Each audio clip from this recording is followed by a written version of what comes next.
Tim Kelly definitely had a horrible day at play calling for the Houston Texans. But after rewatching the game multiple times, I found some good things that he did that gives me a little bit of hope for the Houston Texans offense. I'm going to discuss what I'm talking about next. Let's cue the intro. It's the city of the dream team. Hakeem, two-ring, Beyonce, yeah, me. And I remember hot summer, hot winter. I couldn't fight, so the block. Hello, everybody. Welcome back to 713 Houston Sports. It's Mr. 713. Guys, real quick, if you want to be in the Houston Texans group chat on Twitter, feel free to drop your ad. I'll definitely add you. We talk about life. We talk about sports. Only rules is, try to be respectful. Don't go for anybody's throats. So, we're about 40 people deep and it's ramping up as the season gets going. But going on, to the video, guys, I rewatched the Houston Texans game about 3 times, since Thursday. And, it was very hard to watch, but my first overall take on Tim Kelly was that he was scared. He got a little bit caught in the lights. He got caught in a distraction. He just wasn't prepared. And we saw that when the Houston Texans were down 17 points. Towards that point, the Houston Texans had an offensive sequence where in 10 plays, they ran the ball 7 times. And that is not how you're going to come back down from 17 points. It was very frustrating because the whole thought of the offense leading up was that we're going to run fast, we're going to go deep, we're going to be a home run hitting team. No deep balls were thrown. He didn't get Randall Cobb involved. He got Brandon Cooks involved barely. Kenny Stills did not have a good game. DeAndre Carter didn't have a good game. The only wide receiver who had a pretty good game was Will Fuller, and he had over 100 yards receiving.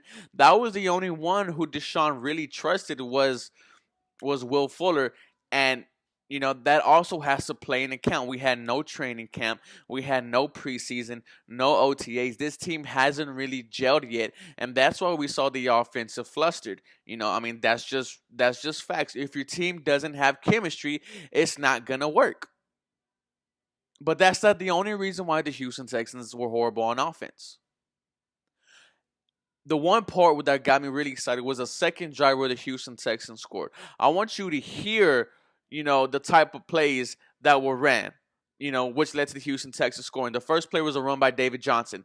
The second one was a pass to Darren Fells. The third one was a pass to, it was a run by David Johnson, a pass to David Johnson, a pass to Fuller, a pass to David Johnson, a pass to Brandon Cooks, a pass to Fells, another pass to Cooks, and then a David Johnson 19-yard touchdown run. The Houston Texans were able to move the ball because they got so many people involved, but they weren't going for the home run ball. They were hitting the small passes, letting the wide receivers get the yards after the catch. Brandon Cooks, he caught a screen, took it 12 yards. Darren Fells caught the ball he caught a 5-yard pass, took it to 11. Same thing with David Johnson. Caught a screen, took it 5 yards. This dink and dunk offense was working for the Houston Texans. Deshaun wasn't getting sacked because he was getting rid of the ball like this. And that's when the Kansas and there you gave the Kansas City Chiefs trouble. What happened after that, I don't know. But you didn't do your defense any favors by keeping them on the field. And that's what was frustrating because you started off with the second drive with a great second drive. And then it just seemingly fell apart. Maybe he just lost his confidence. Maybe he just got caught in the lights. But he didn't even try to come back. And that's the thing that frustrated me. Because if you're trying to come back, you're trying to air it out. You're trying to hit the deep ball, hit the home run, hit the big plays. And that wasn't happening. And that was frustrating to me for this offense. But when you go to the other 2 times the Houston Texans scored, it was the same thing. It was the dink and dunk offense. It was a 10-yard pass, 12-yard pass, and then hitting Jordan Akins for a 20-yard touchdown. Because Jordan Akins is going to be a mismatch, ladies and gentlemen. He is going to be a mismatch for safeties. There is still hope for this offense. They're going to have to gel, and they're going to have to gel quick because the MVP is coming to NRG this Sunday, and that's going to be a game that the Houston Texans are going to need to win.